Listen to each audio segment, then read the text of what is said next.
프리미어리그가 다음 시즌 챔피언스리그 진출권 5장을 가져가는 것이 매우 힘들어졌는데, 일단 어제 챔피언스리그에서 아스날과 맨시티가 동시에 탈락을 했고요. 오늘은 유로파리그에서 리버풀이 아탈란타에게 탈락을 했고 웨스트햄이 레버쿠젠에게 탈락을 했습니다. 다만 프리미어리그의 마지막 희망 아스톤빌라가 컨퍼런스 리그에서 릴에게 승리하면서 4강전에 올라가 있거든요. 그래서 최종적으로 현재 각 리그별 순위가 이탈리아는 이제 확정이 되었고요. 독일이 17.928점, 잉글랜드가 17.375점, 프랑스가 15.583점이에요. 그래서 2위에 올라갈 수 있는 나라가 독일, 잉글랜드, 프랑스 요 세 나라입니다. 독일과 잉글랜드가 이제 한눈에 봐도 한 0.6점 정도가 차이가 나잖아요. 0.6점 차이다 보니까 얼마 차이가 안 나는 것 같지만 리그 점수를 계산하는 방식이 굉장히 독특한데 각 라운드마다 리그에서 벌어들인 포인트를 이번 시즌 유럽대항전에 참가한 모든 팀들로 나누거든요. 그러니까 예를 들면 독일은 7팀이 참가해서 현재 3팀이 살아남아 있죠. 레버쿠젠, 바이에른 뮌헨, 도르트문트. 그리고 잉글랜드는 8팀이 참가해서 아스톤빌라 한 팀만 남아 있습니다. 그런데 여기서 이제 4강전부터 아스톤빌라가 승리를 하거나 무승부를 해서 승점을 벌어오면 이 승점을 8개로 나눕니다. 반면에 독일은 레버쿠젠, 바이에른 뮌헨, 도르트문트 세 팀이 승점을 가져오면 7팀으로 나눠요. 그러니까 잉글랜드가 불리한 게 여기에 있는 거죠. 잉글랜드는 이번 시즌에 유럽대항전에 참가한 팀이 가장 많은 리그예요. 그런데 현재 분데스리가보다 남아있는 팀이 없다 보니까 당연히 승점을 벌어올 팀은 적고 승점을 나눌 팀은 많은 거거든요. 그리고 이 점수를 조금 더 자세하게 보면요, 승리할 때마다 2점을 획득하고 무승부는 1점을 획득을 합니다. 그리고 결승전으로 올라가면 1점을 추가로 얻게 돼요. 보너스 점수를. 그러니까 이걸 이제 계산을 해보면요, 이렇게 계산을 할 수가 있습니다. 현재 프리미어리그의 점수가 17.375점이고요 아스톤빌라가 얻을 수 있는 최대 승점이 4강전에서 2번 다 이기고 결승전에서 승리해서 3연승 승점 6점을 얻을 수가 있고 플러스 결승에 진출할 때 1점, 그러니까 7점을 얻는 거예요. 그러면 이 7점을 8개의 팀으로 나눠야 되니까 총 얻을 수 있는 승점이 0.875점입니다. 그래서 최종적으로 가져갈 수 있는 최대의 승점은 프리미어리그가 18.25점이에요. 그렇다면 이제 분데스리가는 현재 점수가 17.928점인데 여기서 프리미어리그가 얻을 수 있는 최대 승점 18.25점을 넘으려면 최소한 승점 3점이 필요합니다. 승점 3점을 얻으면 분데스리가는 7팀이니까 7팀으로 나누면 0.428점이고 이 0.428점을 더하면 18.356점이 되거든요.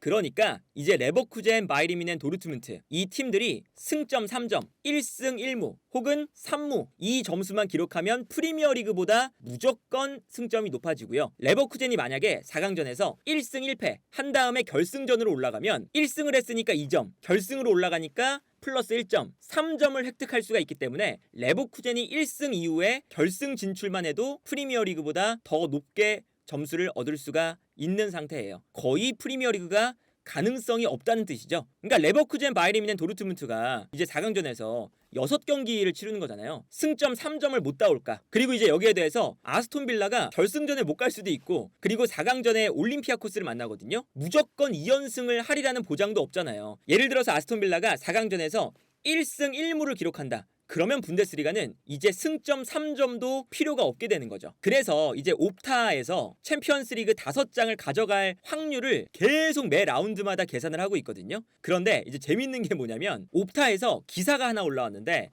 3월 15일에는 8강전 전에는 아무래도 리버풀도 아탈란타에게 승리할 가능성이 높고 아스날과 맨시티도 올라갈 가능성이 높다고 판단을 해서 계산을 어떻게 했냐, 잉글랜드가 챔피언스리그 5장을 얻을 수 있는 확률이 82.5%다 라고 계산을 했어요. 그런데 8강 1차전이 끝나니까 약간 확률이 내려간 거예요. 그러니까 리버풀은 이미 아탈란타에게 3대0으로 졌기 때문에 약간 진출이 희박해졌고 레버쿠젠과 웨스트햄의 대결에서도 웨스트햄이 올라가게 희박해졌고 아스날이나 맨시티도 약간 아리송해지니까 8강 1차전이 끝난 다음에는 확률이 바뀝니다. 잉글랜드가 57.8%로 내려가요. 독일은 41.8%로 올라왔죠. 그런데 이제 여기서 8강 2차전이 끝나니까 이 수치는 이제 유로파리그랑 컨퍼런스 리그를 안 본 수치입니다. 어제 독일이 93.4%, 잉글랜드는 6.2%. 유로파리그에서 리버풀도 떨어졌고 웨스트햄도 떨어졌고 아스톤빌라만 살아남았기 때문에 저 6.2%에서 더 확률이 떨어졌겠죠. 그러니까 그만큼 다음 시즌에 프리미어리그가 챔피언스리그 티켓 5장을 가져가는 것은 아까도 뭐 계산을 했지만 매우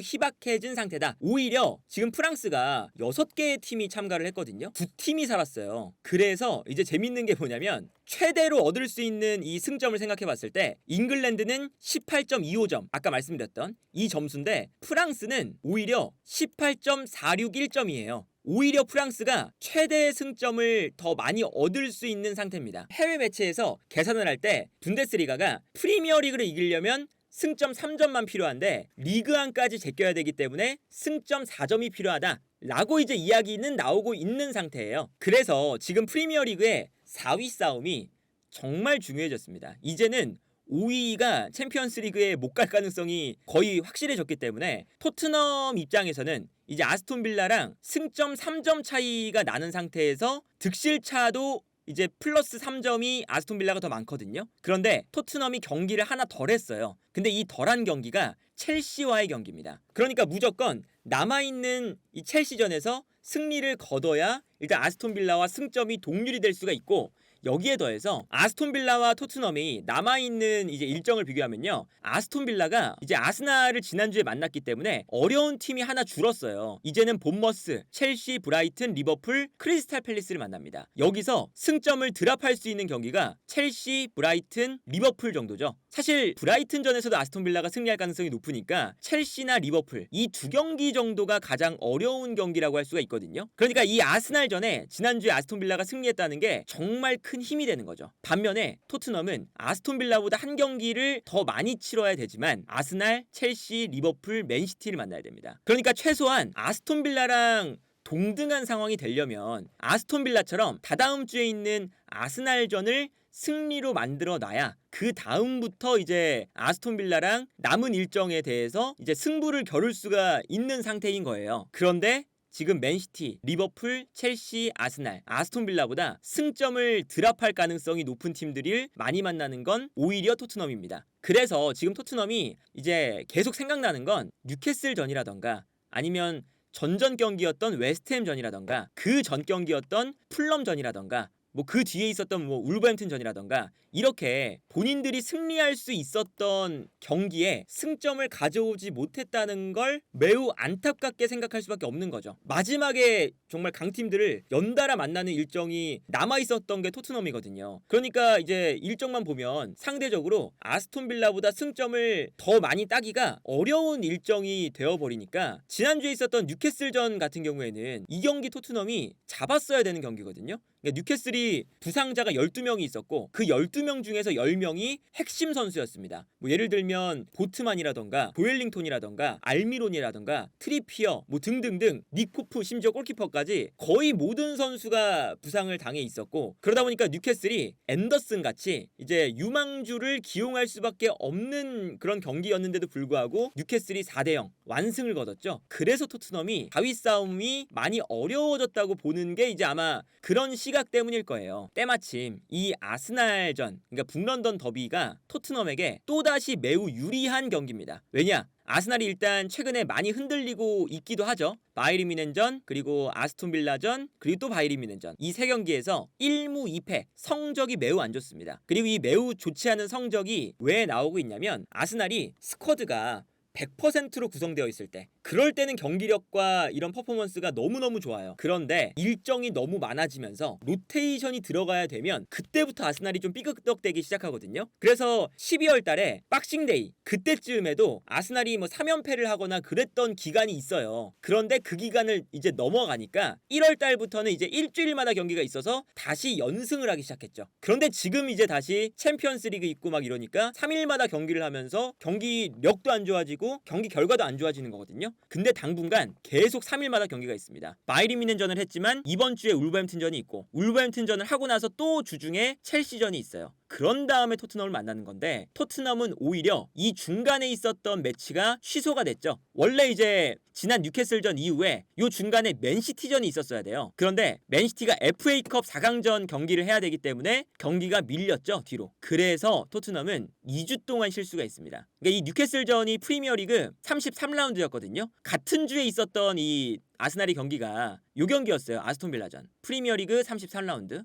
그런데 그 이후에 아스날은 바이에른 뮌헨, 울버햄튼, 첼시 3경기를 하고 토트넘을 만나고 토트넘은 뉴캐슬전 프리미어리그 33라운드 끝난 다음에 그냥 그대로 아스날을 만나기 때문에 체력적인 부분에서 무조건 토트넘이 엄청난 이점을 가지고 있습니다. 그리고 심지어 토트넘의 홈에서 펼쳐지는 북런던 더비라서 토트넘이 승점을 가져갈 가능성이 높은 경기처럼 보이거든요. 그래서 이 다가오는 이제 북런던 더비에서 토트넘이 챔피언스 리그에 가고 싶다면 약해져 있는 아스날을 무조건 잡아야 되는 미션이 있는 거고, 하지만 여기서 이제 토트넘을 믿을 수가 없는 게 토트넘이 아까 봤던 것처럼 어떤 날은 뭐 아스톤 빌라에게 4대 0으로 이기고 어떤 날은 풀럼에게 3대 0으로 지고 그리고 뉴캐슬에게 4대 0으로 지고 이런 게 반복이 되니까 기복이 너무 심해서 오히려 본인들이 유리해 보이는 경기에서 발목을 잡히거나 어이없이 패배하는 경우가 많아요. 그리고 이거는 토트넘이 뭐 기본적으로 전술이 너무 똑같다 보니까 나오는 문제라고 늘상 말씀을 드렸었죠. 그러니까 뉴캐슬전도 이 뉴캐슬이 토트넘보다 당연히 스쿼드가 부족한 상태였잖아요. 부상자가 워낙 많아서. 그러면 본인들이 잘하는 전술을 쓰는 게 아니라 뉴캐슬은 토트넘의 전술에 대비를 해 나왔어야 되는 경기였어요. 그런데 토트넘이 일관된 전술로만 나오니까 뉴캐슬이 완전히 이 토트넘의 후방 빌드업 패턴이라던가 공격적인 패턴을 읽어와서 토트넘의 전술을 완전히 무력화시킨 다음에 승리를 거뒀죠. 반면에 토트넘은 본인들이 유리한 상황이었는데 전술이 똑같다 보니까 뉴캐슬의 전술에 본인들의 전술이 완전히 제압을 당한 다음에 패배를 한 거거든요. 그래서 아스날전도 토트넘이 유리한 상황이지만 똑같은 전술로만 나온다면 오히려 경기의 주도권을 본인들이 아스날에게 빼앗겨서 패배할 가능성도 충분히 존재한다. 그래서 토트넘은 지금 체력을 비축하고 있는 2주 동안 포스테코글루 감독이 새로운 그런 패턴 플레이라던가 전략적인 부분에 대해서 약간의 변화를 가져올 수 있는 플랜 B 정도는 있어야 본인들이 주도권을 잡을 수 있는 이 경기에서 아스날을 당황시킬 수가 있고 스쿼드의 이점, 체력적인 이점을 살릴 수 있지 않을까. 그래서 어쨌든 지금 뭐 프리미어리그가 뭐 최고의 리그라고 하지만 리그별로 최고의 팀들만 모이면 사실은 그 상위 팀들끼리의 대결은 거의 엇비슷하거든요. 그게 이제 챔피언스리그에서 아스날, 맨시티가 떨어지고 유로파리그에서 리버풀이 떨어지는 이런 결과물로 이어지는 건데, 물론 평균적인 리그의 난이도는 프리미어리그가 높다고 할 수가 있겠지만 유럽 대항전에 진출하는 건 최상위 몇 클럽만 진출을 하는 거니까 유럽 대항전에서는 이제 평균적인 수준이 높다라는 것이 통하지 않는다는 걸 이번 그 유럽 대항전을 통해서 느낄 수 있지 않았나. 그리고 토트넘은 이 유럽 대항전의 지금 흐름을 보면서 비상이 걸린 상태다.